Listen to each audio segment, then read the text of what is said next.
ప్రజలు ఒక అద్భుతమైనటువంటి తీర్పు ఇచ్చారు.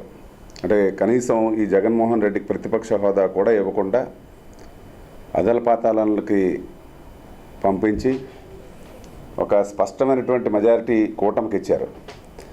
ఈరోజు ఈ కూటమి ప్రభుత్వానికి ఏదైతే మా నాయకులు చంద్రబాబు నాయుడు గారికి చాలా బాధ్యత ఉన్నటువంటి ఈ బాధ్యతతో మళ్ళీ రాష్ట్రాన్ని పునర్నిర్మాణం చేయాలనేటువంటి ఆలోచనతో కక్షలకి కార్పణ్యాలకి దూరంగా ఉండి మళ్ళీ ఈ రాష్ట్రాన్ని మళ్ళీ అభివృద్ధి బాటలో పయనం చేసే విధంగా ప్రజారంజకంగా ప్రజల ఆమోదంతో వచ్చినటువంటి ప్రభుత్వం కాబట్టి ప్రజారంజకంగా పరిపాలించాలన్నటువంటి ఆలోచనతో ఏదైతే వారు ఇచ్చినటువంటి హామీలు ఏవైతే ఉన్నాయో ఫస్ట్ డిఎస్సి మీద సంతకం పెట్టడం కానీ, అదేవిధంగా 2 ల్యాండ్ టైటిలింగ్ యాక్ట్ కానీ, అదేవిధంగా అన్నా క్యాంటీన్లు పునరుద్ధరించడం కానీ, ఇవన్నీ కూడా వారు తీసుకుంటున్నటువంటి దీనికి ప్రజలందరూ కూడా హర్షిస్తూ ఉన్నారు. ఇది ముఖ్యంగా మా విశాఖ పార్లమెంటు పరిధిలో ఇక్కడ ఉన్నటువంటి విశాఖ ప్రజలు చాలా ఒక అద్భుతమైనటువంటి తీర్పునిచ్చారు. కానీ విని ఎరుగిన రీతిలో ఇక్కడ విశాఖపట్నంలో ఎంపీకి 5,04,000 ఓట్లతో అత్యధిక మెజారిటీతో గెలిపించడం, అదేవిధంగా ఇక్కడ ఉన్నటువంటి ఈ నియోజకవర్గ పరిధిలో ఉన్నటువంటి అందరు ఎమ్మెల్యేలను కూడా భారీ మెజారిటీతో రాష్ట్రంలోనే భారీ మెజారిటీలు ఇచ్చినటువంటి ఘనత విశాఖ ప్రజలకే దక్కుతుంది.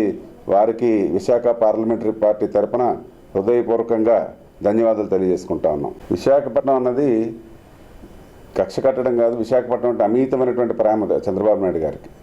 ఎందుకంటే విశాఖపట్నానికి హుదూద్ తుఫాన్ వచ్చినప్పుడు ఈ నగరం అంతా కూడా అంటే ఒక కకావికలమైపోయి విచ్ఛిన్నం అయిపోయిన తరుణంలో ఎవరు కూడా బయటికి రాలేనటువంటి ఆ సిచ్యువేషన్లో ఆయన అక్కడి నుంచి విజయవాడ నుంచి బస్సులో వచ్చి బస్సులోనే ఇక్కడ నిద్ర ఉండి 10 రోజులు మళ్ళీ దీన్ని పునర్వైభవం తీసుకురావడానికి విశాఖపట్నానికి కారకులు ఎవరు? చంద్రబాబు నాయుడు గారు. ఆ విషయాన్ని గుర్తెరిగి అంతటి గతంలో 2019లో రాష్ట్రమంతా జగన్మోహన్ రెడ్డికి పట్టం కట్టినప్పుడు కూడా విశాఖ ప్రజల విజ్ఞతతో ఆయన చేసినటువంటి పనికి ఇక్కడ హుదూద్లో స్పందించిన తీరు మీద ప్రజలు ఇక్కడ విశాఖపట్నంలో ఉన్నటువంటి 4 నియోజకవర్గాలు కూడా చంద్రబాబు నాయుడు గారిని గుర్తించి ఇక్కడ ఎమ్మెల్యేలని గెలిపించడం జరిగింది గతంలో. అదేవిధంగా మళ్ళీ ఈరోజు అంతకంటే భారీ మెజారిటీలతో ఇక్కడ మళ్ళీ 7 ఎమ్మెల్యేలను కానీ ఇక్కడ ఎంపీని కానీ గెలిపించినటువంటి విశాఖపట్నం ప్రజలు ఖచ్చితంగా చంద్రబాబు నాయుడు గారు మంచి చేస్తారనేటువంటి ఉద్దేశంతోనే ఉన్నారు. అక్కడ ఎవరైనా టీడీపీ వాళ్ళు గెలిస్తే అక్కడ ఒక ఇన్ఛార్జిని పెట్టుకొని ఆ ఇన్ఛార్జ్ ద్వారా అంటే ప్రజలు ఎవరైతే ఓటేసి గెలిపించారో ప్రజా తీర్పుకు వ్యతిరేకంగా పనిచేసినటువంటి గతంలో వారు చేశారు. కానీ అలాంటి తప్పుడు పనులు అయితే తెలుగుదేశం పార్టీ చేయరు. మా నాయకులు కూడా అటువంటి ప్రోత్సహించారు. చంద్రబాబు నాయుడు గారు గతంలో మంత్రిగా పనిచేసినటువంటి అనుభవం ఉంది. అదేవిధంగా యువగలం పేరిట రాష్ట్రం అంతా కూడా 1000 కిలోమీటర్లు తిరిగి ప్రతి ఒక్కరి కష్టాలు తెలుసుకొని కార్యకర్తల కష్టాలు కానీ ప్రజల కష్టాలు కానీ తెలుసుకొని దానికి అనుగుణంగా పనిచేయాలి. రేపు పొద్దున్న పార్టీని కానీ అదేవిధంగా రాష్ట్ర అభివృద్ధి కూడా వారు ఖచ్చితంగా వారి నాయకత్వంలో తెలుగుదేశం పార్టీ కేడర్ అంతా కూడా బాగుంటారనేటువంటి అందరికి కూడా ప్రజలు అంటే కార్యకర్తల్లో ఆ నమ్మకం అయితే ఉంది. అదేవిధంగా ఒక మంచి లీడర్షిప్ ఆయనలో ఉంది. రేపు రాష్ట్రానికి కూడా ఆయన నాయకత్వంలో రాష్ట్రం కూడా బాగుంటుంది అనేటువంటి భావన ప్రతి ప్రజల్లో కూడా ఉందని తెలియజేస్తా ఉన్నాం. కొడాల నాని గారు కానివ్వండి, రోజా గారు కానివ్వండి, లేదంటే పేరు నాని కానీ ఇలాంటి వ్యక్తులు ఎవరైతే ఉన్నారో అంబటి రాంబాబు గారు కానివ్వండి, పర్సనల్గా వెళ్ళిపోవటం లేదంటే బూతులు మాట్లాడడం ఇలాంటివన్నీ కూడా చేశారు. కాబట్టి ప్రజలు తగిన బుద్ధి చెప్పి వాళ్ళని ఎక్కడ కూర్చోబెట్టాలో పెట్టారు. ఖచ్చితంగా ఇవి మంచివి కాదండి. రాజకీయాల్లో అంటే ఒక ఎవరైనా సరే ఏ పార్టీ అయినా నిర్మాణాత్మకంగా వ్యవహరించాలి.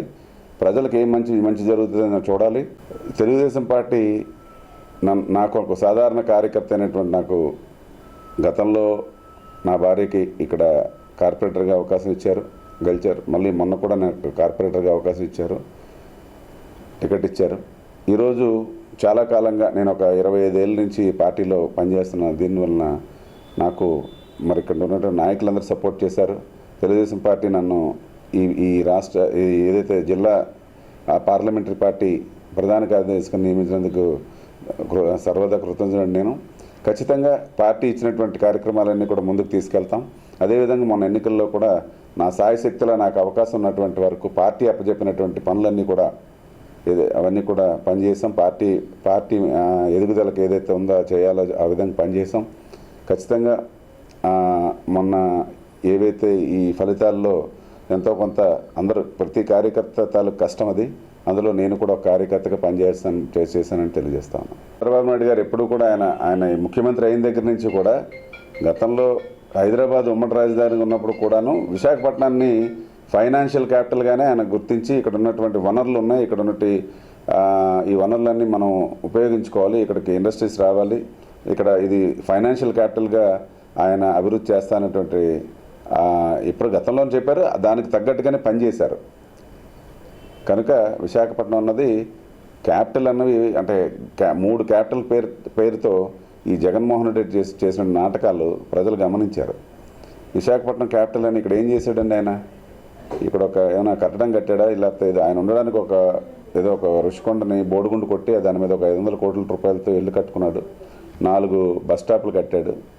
అది కూడా అందులో 2 బస్ స్టాప్లు కూలిపోయి ఆ రోడ్లు ఏదైతే G8 మొన్న ఏదైతే దీంట్లో ఉన్న ఫండ్స్ ద్వారా 4 రోడ్లు వేసి దానికి రంగులు వేశారు తప్ప విశాఖపట్నం అభివృద్ధి చెందలేదు.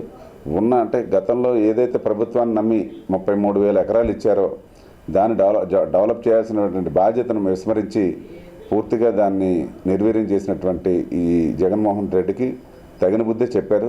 మళ్ళీ అమరావతి అంటే ఒక క్యాపిటల్ అంటే ఒక చంద్రబాబు నాయుడు గారు విజనరీ లీడరు. 33,000 ఎకరాలు పీపీపీ ద్వారా అక్కడ రైతులతో మాట్లాడి వారిని దాంట్లో భాగస్వాములు చేసి అభివృద్ధి చేసి దాంట్లో కొంత ల్యాండ్ వారికి ఇచ్చి మిగతా ల్యాండ్ అంతా కూడా రాజధానికి ఏ విధంగా ఉపయోగించాలో ఆ విధంగా అంటే అక్కడ ఉన్నటువంటి హైకోర్టు కానీ మిగతా కట్టడాలు ఏవైతే ఉన్నాయో వాటికి ఉపయోగించి అలాగే కొన్ని సంస్థలను ఇక్కడ ఆహ్వానించి వారి ద్వారా పెట్టుబడులు పెట్టించి ఈ రాష్ట్రాన్ని అంటే ఈ దేశంలోనే లేనటువంటి రాజధాని నిర్మాణం చేయాలి అనేటువంటి ఆలోచనతో చేసినటువంటి చంద్రబాబు నాయుడు గారిని పూర్తిగా అంటే ఈ రాష్ట్ర ప్రజలందరూ కూడా ఆ దిశగానే ఆలోచన చేస్తున్నారు. అంటే దేశంలోనే ఒక అత్యున్నతమైనటువంటి అంటే రాజధాని నిర్మిస్తారనేటువంటి అందరూ కూడా ఆ విధంగానే నమ్ముతూ ఉన్నారు.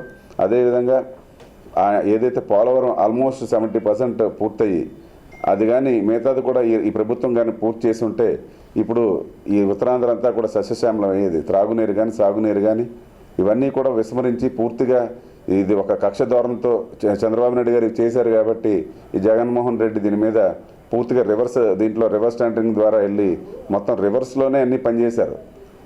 దాని ప్రతిఫలమే ఈరోజు సుమారుగా ఒక 20 ఏళ్ళు వెనక్కి వెళ్ళిపోవడానికి కారకమైనటువంటి జగన్మోహన్ రెడ్డిని గద్దెదించడానికి ప్రజలు నడుం కొట్టి మొన్న చేసినటువంటి ఇది.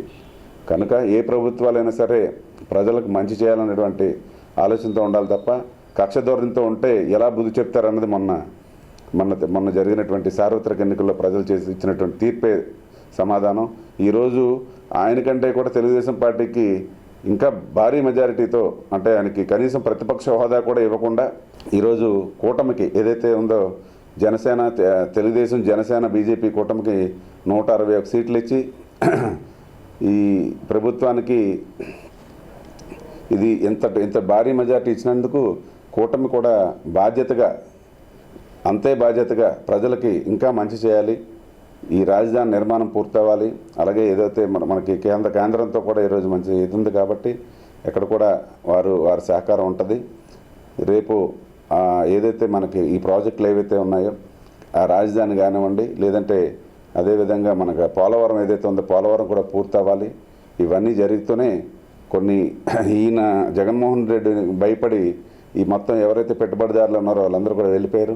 వాళ్ళందరూ కూడా మళ్ళీ చంద్రబాబు నాయుడు గారి మీద నమ్మకంతో మళ్ళీ వస్తారనేటువంటి ఆశాభావం అయితే ఉంది. ఖచ్చితంగా వారి నాయకత్వంలో దేవదీప్యమానంగా ఆంధ్రప్రదేశ్ మళ్ళీ స్వర్ణాంధ్రప్రదేశ్గా వెలుగుతుందనేటువంటి నమ్మకం అయితే మాకుంది. ఈ కూటమి ప్రభుత్వానికి అంటే ప్రజలందరూ కూటమికి పట్టం కట్టారు.